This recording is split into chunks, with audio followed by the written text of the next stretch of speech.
EGM Network.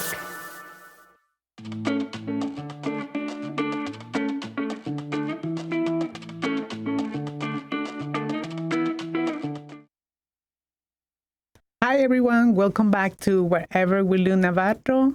Today's podcast is about rising together. We will talk about community strength, resilience, and the ways we can support one another through the toughest time.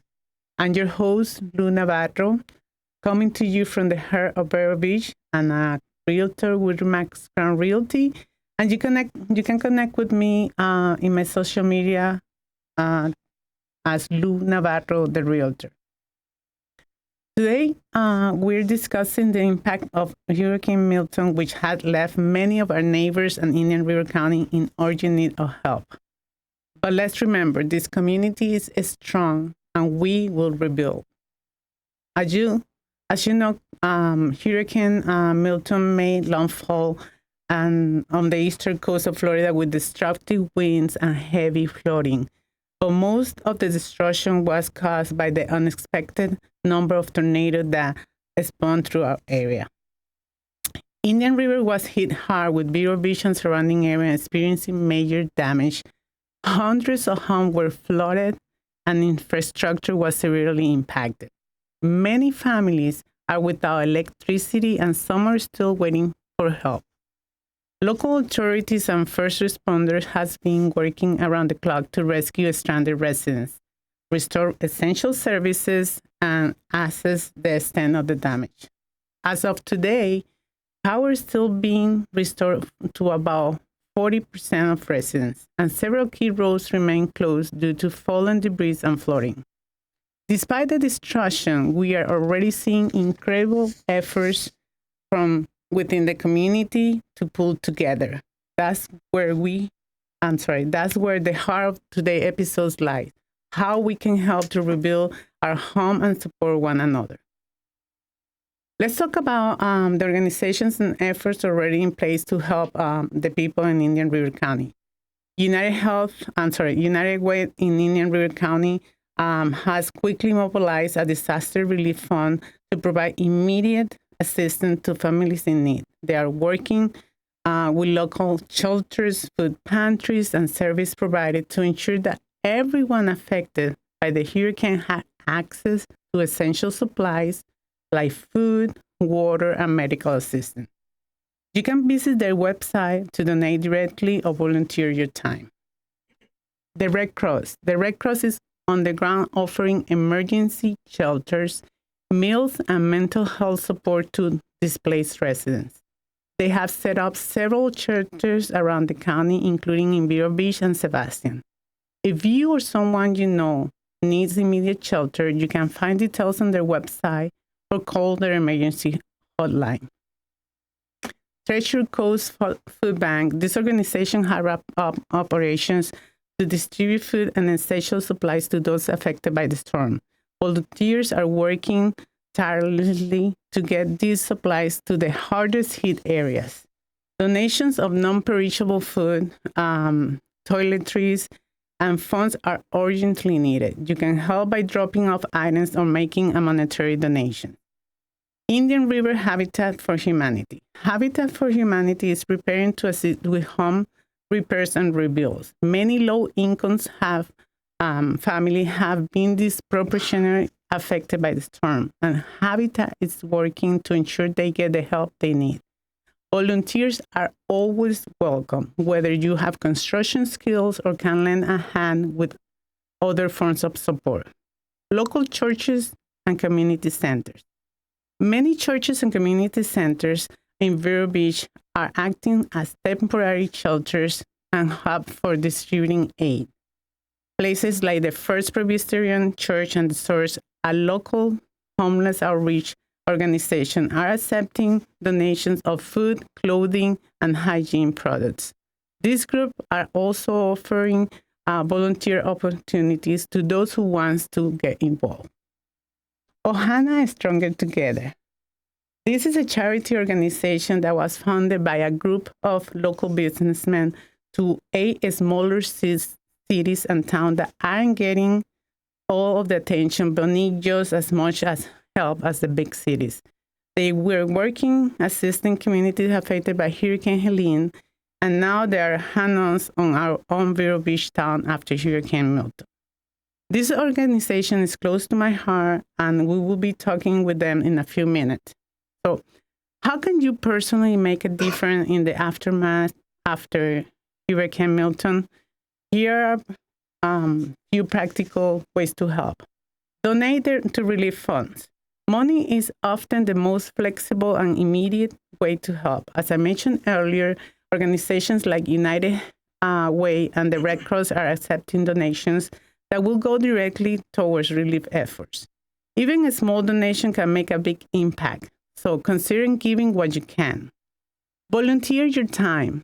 If you're able, volunteering can be a powerful way to contribute, whether it's distributing food, helping with clean effort, or offering emotional support to those in need. There's always a way to lend a hand. Contact local shelters or organizations like Habitat for Humanity and Treasure Post Food Bank to find out how you can help. Donate supplies, non-perishable food items, bottled water, toiletries, blankets, and clothing are urgently needed in many areas. Drop-offs are being organized at local community centers, churches, and food banks. Be sure to check the latest update from relief organizations to find out exactly what's needed the most.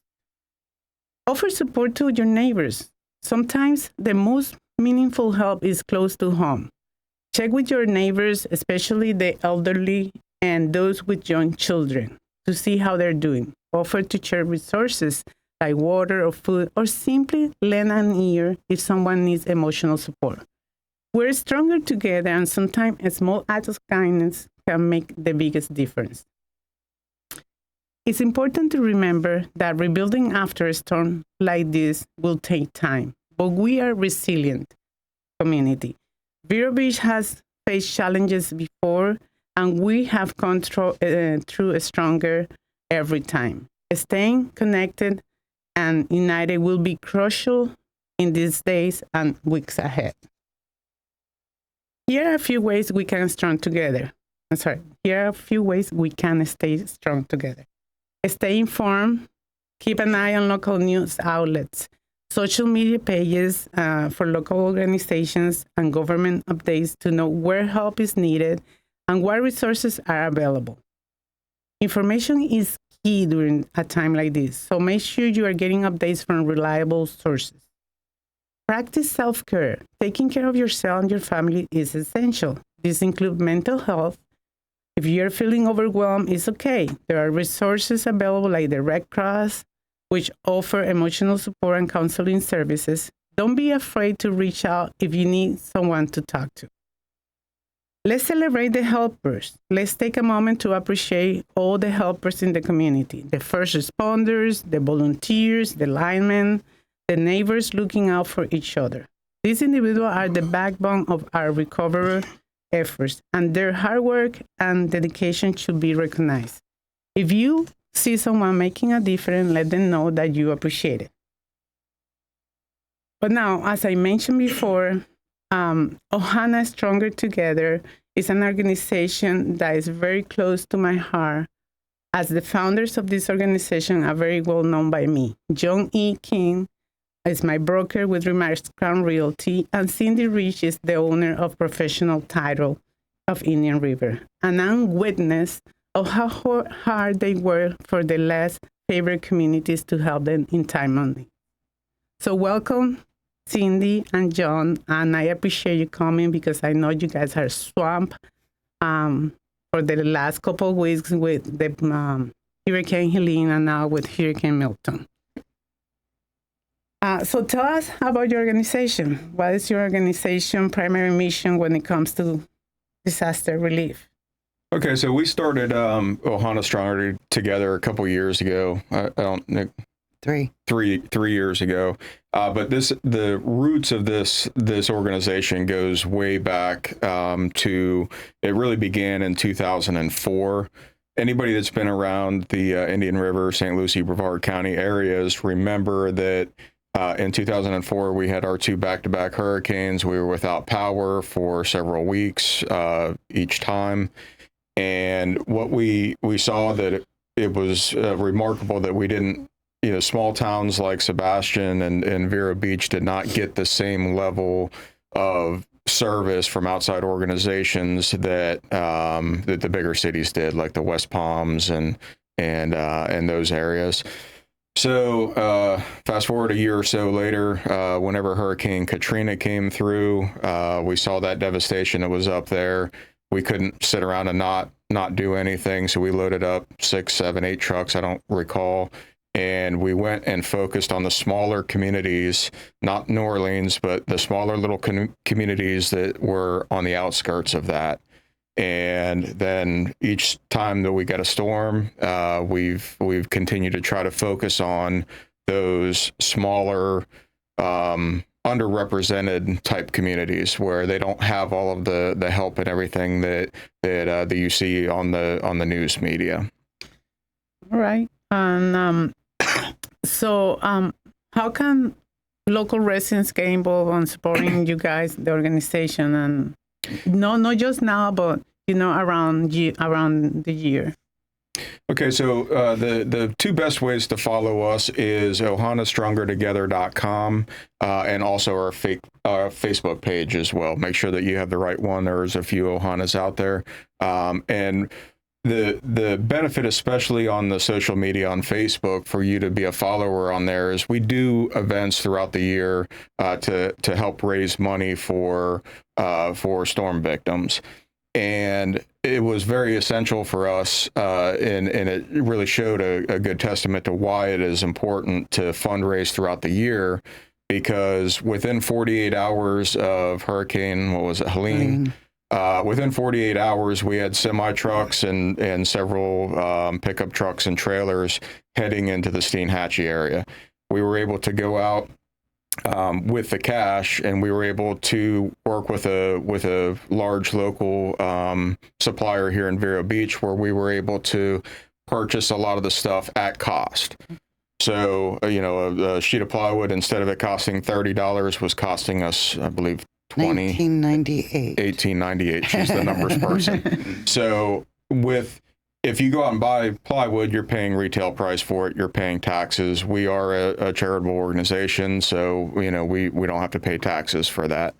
And so we could get almost double the supplies.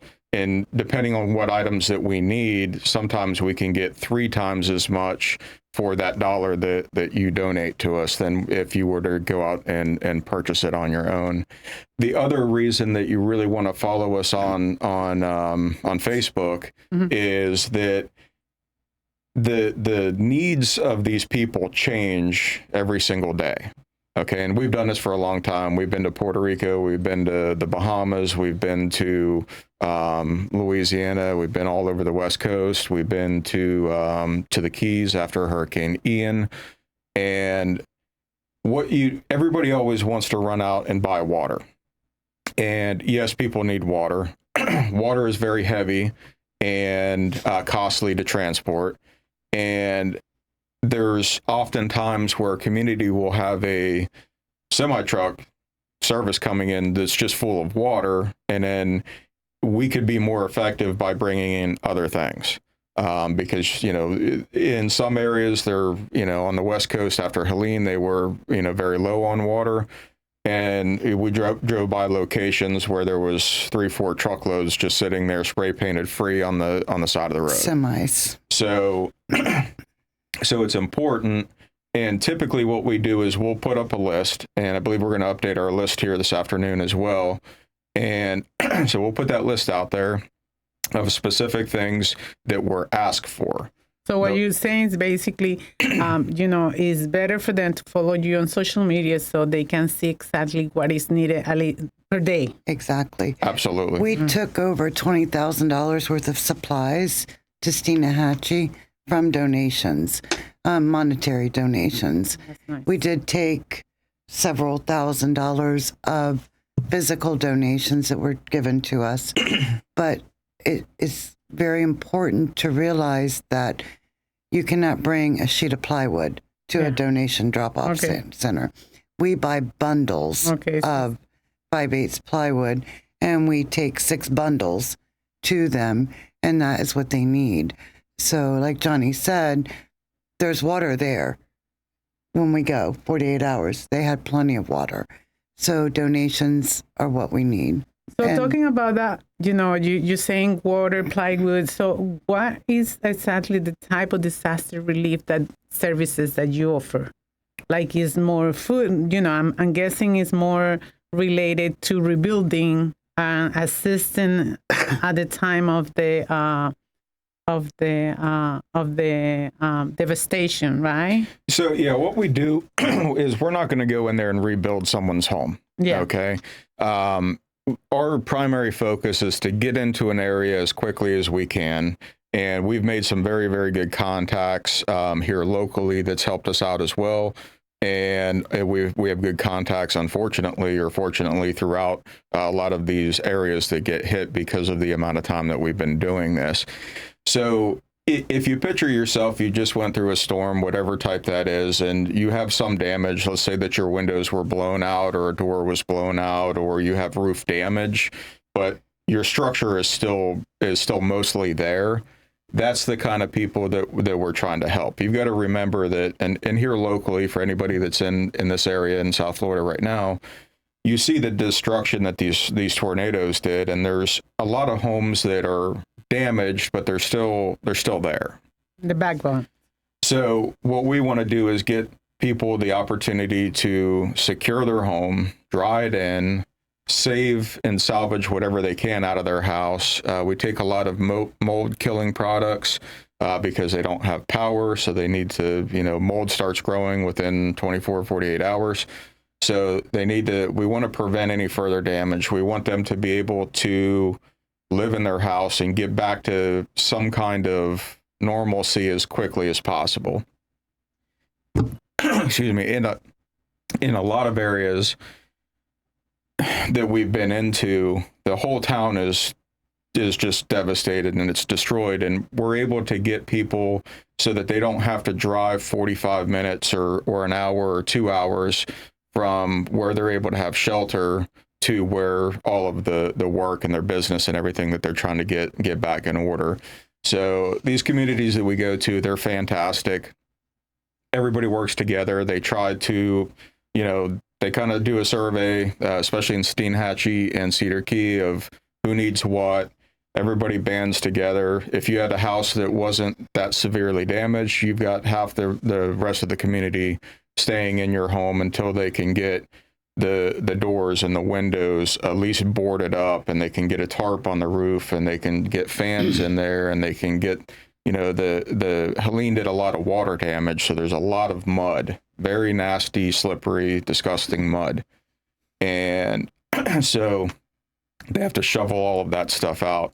We're always looking for tarps. Tarps are one of the most versatile things that you can do. They're easy to ship over there, for us to haul over there.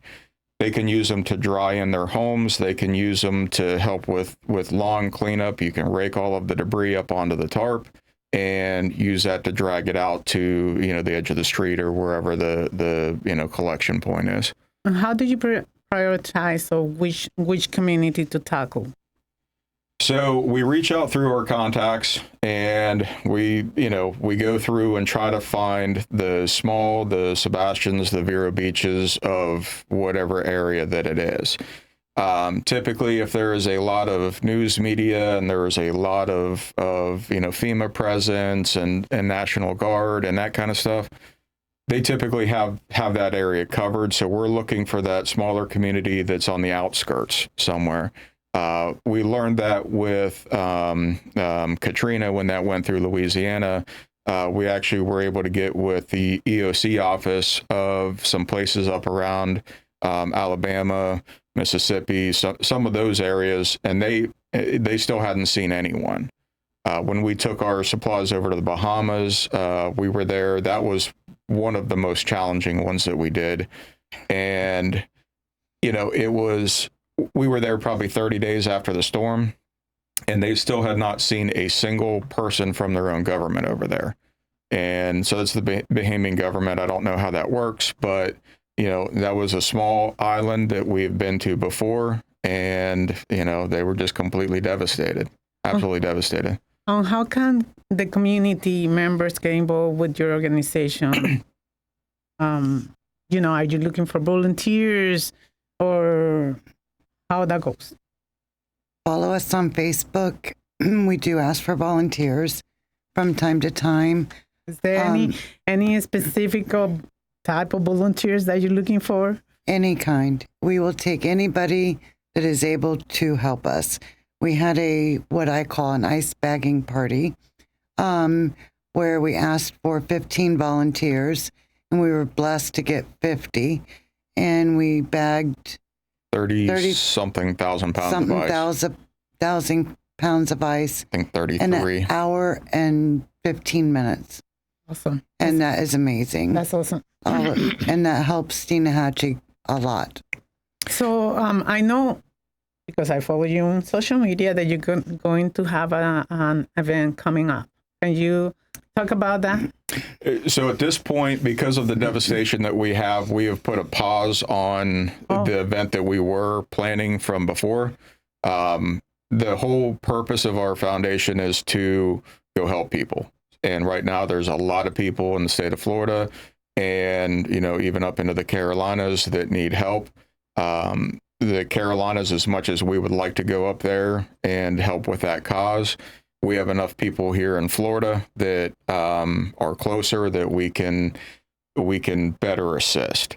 There's a lot of fuel money to run to North Carolina when we're driving by people that have an immediate need here right now.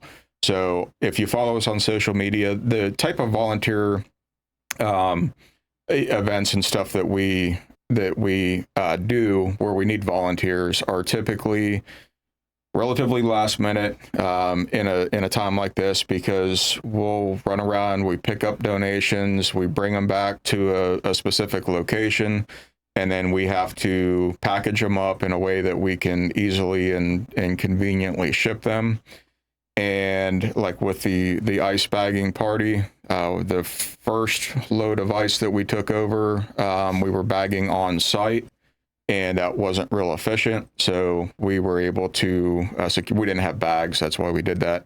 And then we were able to get the large quantity of ice bags, and it was amazing to see, the community come out. A lot of folks just saw us on social media. They heard about us. We had no idea who these people were that showed up. Some were new to town. We've met a lot of cool people and a lot of new friends by doing this. But it's that's one type of volunteer that you can that we can use. The other thing is we do events, and those are published well in advance, and then you can sign up to work at the event, or even a lot of the preparation that goes into it. All right. So let's again, if they want to contact you, follow you on social media, if they want to donate to you, should they reach out directly to you, or is there anywhere they can go directly and donate money? Yeah, there is on our website, ohanastrongertogether.com is our website. There is a donate button there. You're welcome to reach out to us directly. Any of our board members, obviously Johnny and I are board members. We do have other board members affiliated, and we'll put that's on our website. Reach out to us on Facebook, and any way you can get us. We're here to help you help them. Well, I do thank you guys for coming up. I know it's short time, but I appreciate it because I know you are hands-on in helping the community. And well, I just want to say that together we're stronger, and our community resilience will shine through these challenging times. Thank you so much for tuning in again on me, Wherever We Live Navarro. We talk about rising together. Stay safe, stay strong, and let's keep lifting each other up. Remember, if you enjoyed this show, subscribe. Follow me on social media. I always post new content for you to keep up to date. Until next time, Wherever We Live Navarro, take care, Vero Beach, and Recuerda, yo hablo tu idioma. Chao, chao.